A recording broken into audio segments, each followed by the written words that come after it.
All right, welcome to the bull versus the bear. Today, we're diving into a stock that everyone is talking about, Eli Lilly. Seriously, this pharma giant is at the heart of a huge healthcare revolution, and its stock has just been on an absolutely unbelievable run. So get this, the stock was recently trading at nearly $1,000 a share. I mean, that's pushed its market cap into the stratosphere. We're talking over $800 billion. That puts it right up there with the big tech titans, making it by far the most valuable pharma company on the planet. And that's the big question, right? After a rally like that, a truly historic one, is the party just getting started? Or has the price just gotten way out over its skis? Is the risk now just too high? Okay, so here's how we're going to break it down. First, we'll look at what's behind this incredible run. Then we'll get into the bull case, why this thing could keep going, and of course the bear case, the whole priced for perfection argument. After that, we'll dive into the pipeline, which is a huge deal for both sides. And finally, we'll wrap up with the key things you really need to be watching. So, let's kick things off by setting the stage here. Eli Lilly's performance lately, it's not just good, it's a full-blown market phenomenon. It's left pretty much every other stock in the dust. So what's the engine behind all this? It's all about a new class of drugs. You've probably heard of them, GLP-1s. Specifically, we're talking about Mounjaro for diabetes and Zepbound for obesity. These things are so effective that a man has been just off the charts. It's completely changed the game for the company's future, and yeah, its stock price. Okay, so what is the bulls so fired up? Let's dive into their case, which, honestly, paints a picture of a company that's just getting started on a massive, once-in-a-generation growth story.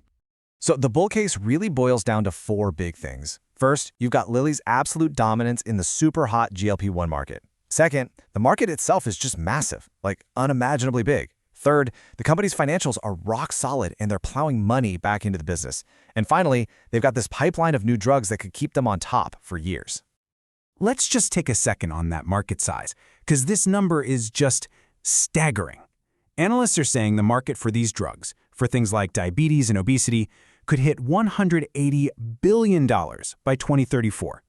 To the bulls, that's not just a market. That's like discovering a whole new continent of opportunity. And get this, it gets better for the bulls. Those same analysts think Eli Lilly is going to capture more than half of that gigantic market. Why? Because their drugs are just that good.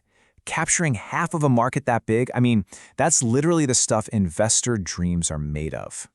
But, and this is a big but, here's the real tension with this stock. The opportunity? It's huge, no question. We're talking about a total paradigm shift in how we treat some of the most common health problems in the world. But all that incredible potential has pumped up a valuation that demands nothing less than perfection. There is zero room for error. And that's our cue to flip the coin over. Let's dig into the bear case and why some people are convinced this stock has just flown way too close to the sun and is headed for some major trouble. Okay, so the bear case really centers on four big worries. Number one, and it's a big one, is that sky-high valuation. Then you've got some really intense competition, especially from their big rival, Novo Nordisk. On top of that, there's always the threat of regulators and politicians pushing down prices, and finally, just the basic risks that come with making and developing these complex drugs. And this right here really shows you what the bears are talking about with valuation. Just look at Lilly compared to its main rival, Novo Nordisk, or another big player like Merck. The difference is it's stark. Whether you're looking at price to sales or price to earnings, it's clear investors are paying a huge premium for Lilly. They're basically betting everything goes perfectly. So here's the bottom line for the bears. According to Morningstar's math, Lilly is trading at a price to fair value of 1.22. What does that mean in plain English? It means the stock is priced about 22% higher than what their models say it's actually worth. For a bear, that's a massive red flag screaming overvalued. Okay, now let's talk about the pipeline, what's coming down the road. Because believe me, this is a huge battleground. Both the bulls and the bears are watching this like a hawk. So the next big wave could be something called amylin analogs. Now, these work kind of like the GLP-1s we've been talking about. They help suppress your appetite.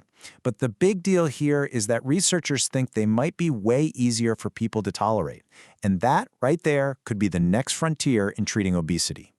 And this is where the bulls get really excited.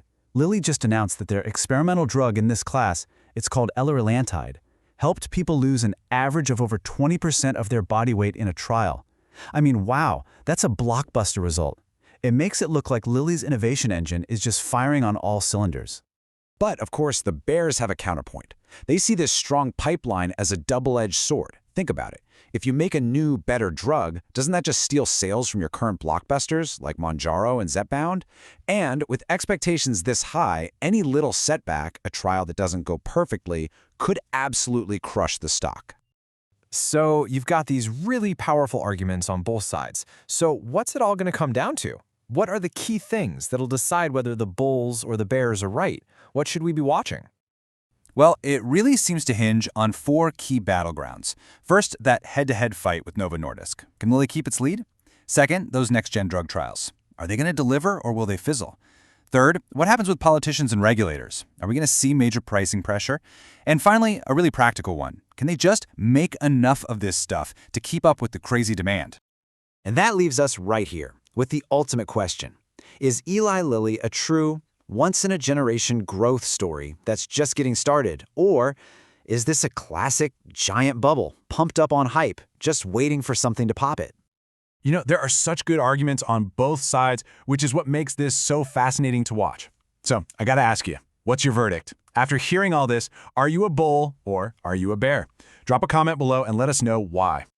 Hey, if you enjoyed this breakdown, do us a favor and subscribe so you don't miss our next deep dive. And definitely check out our other bull versus bear analysis. Thanks for watching.